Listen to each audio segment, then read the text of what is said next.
বগুড়ায় রেকর্ড পরিমাণ জমিতে আলু চাষ হলেও কাঙ্ক্ষিত মূল্য পাচ্ছেন না কৃষক। আর এই বিষয়ে বিস্তারিত জানাতে বগুড়া থেকে এই মুহূর্তে সরাসরি যুক্ত হচ্ছেন সহকর্মী আব্দুল সালাম বাবু। বাবু, লোকসান এড়াতে কি পদক্ষেপ নিয়েছে কৃষক আর কৃষি বিভাগের পরামর্শ কি?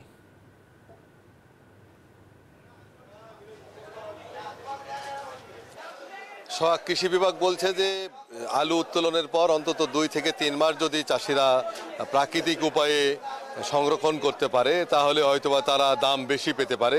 এই মুহূর্তে বগুড়ার পাইকারি বাজারে অ্যাস্টোরিক জাতের আলু 13 থেকে 14 টাকা, যেটা খুচরা বাজারে 18 টাকা বিক্রি হচ্ছে, এবং লাল পাকড়ি জাতের যে আলু সেটা কিন্তু 17-18 টাকা পাইকারি এবং খুচরা বাজারে 20 থেকে 25 টাকা পর্যন্ত বিক্রি হচ্ছে।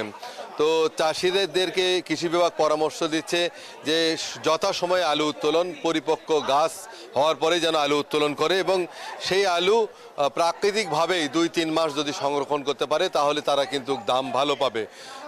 সেই ক্ষেত্রে চাষিদেরকে বিভিন্নভাবে পরামর্শ দিচ্ছে কৃষি বিভাগ, এবং বগুড়ার যে কোল্ড স্টোরেজগুলো রয়েছে সেখানেও কিন্তু এই মাসের শেষ দিক থেকেই আলু সংরক্ষণ শুরু হবে। জেলায় 60,000 হেক্টর জমিতে আলু চাষাবাদ হয়েছে, যা গত বছরের চেয়ে 5,000 হেক্টর বেশি জমি, এবং যেখান থেকে 12 লাখ মেট্রিক টন সব আলু পাবে বগুড়ার চাষিরা। তো গত বছর ভালো দাম পেয়েছে, এবারও চাষিরা মনে করছে ভালো দাম পাবে। তবে অনেকেই আগাম জাতের আলু উত্তোলন করেছেন, যেখানেই যে তারা কাঙ্ক্ষিত মূল্য পাচ্ছে না বলে জানিয়েছেন। সেক্ষেত্রে কৃষি বিভাগের পরামর্শ অনুযায়ী যদি আলু সংরক্ষণ করে তাহলেই হয়তো বা ভালো দাম পেতে পারে।